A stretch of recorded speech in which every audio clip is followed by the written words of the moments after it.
नमस्कार दोस्तों, स्वागत है आपका हमारे चैनल कर्म धर्म की बातों में। आज हम बात करने वाले हैं पापमोचनी एकादशी के बारे में। हर चैत्र माह के कृष्ण पक्ष की एकादशी तिथि को है। पापमोचनी एकादशी के दिन शुभ मुहूर्त में भगवान श्रीहरि विष्णु की पूजा करते हैं और पापमोचनी एकादशी व्रत कथा सुनते हैं।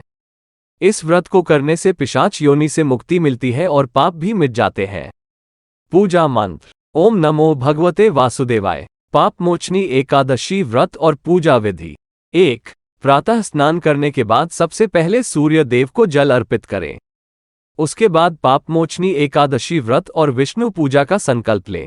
2. अब आप सर्वार्थ सिद्धि योग में प्रातः भगवान विष्णु की मूर्ति स्थापित करें। उनको पंचामृत से स्नान कराएं। फिर वस्त्र, जनेऊ, पीले फूल, माला, चंदन, हल्दी, पान का पत्ता, सुपारी, तुलसी के पत्ते, अक्षत, नैवेद्य आदि चढ़ाएं।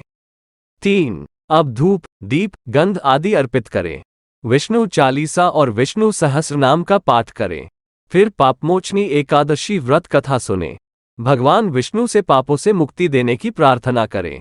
4. उसके बाद घी के दीपक या कपूर से भगवान विष्णु की आरती करें।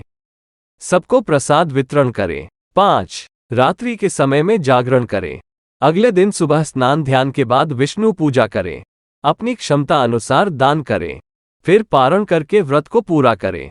पापमोचनी एकादशी व्रत कथा: शास्त्रों में वर्णित है कि भगवान कृष्ण ने स्वयं पांडुपुत्र अर्जुन को पापमोचनी एकादशी व्रत का महत्व बताया था। कहा जाता है राजा मांधाता ने लोमश ऋषि से जब पूछा कि अनजाने में हुए पापों से मुक्ति कैसे हासिल की जाती है, तब लोमश ऋषि ने पापमोचनी एकादशी व्रत का जिक्र करते हुए राजा को एक पौराणिक कथा सुनाई थी। कथा के अनुसार एक बार च्यवन ऋषि के पुत्र मेधावी वन में तपस्या कर रहे थे। उस समय मंजुघोषा नाम की अप्सरा वहां से गुजर रही थी। तभी उस अप्सरा की नजर मेधावी पर पड़ी और वह मेधावी पर मोहित हो गई।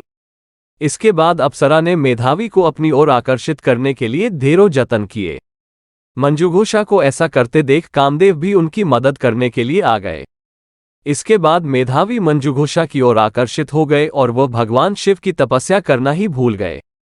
समय बीतने के बाद मेधावी को जब अपनी गलती का एहसास हुआ तो उन्होंने मंजुघोषा को दोषी मानते हुए उन्हें पिशाचिनी होने का श्राप दे दिया, जिससे अप्सरा बेहद ही दुखी हुई।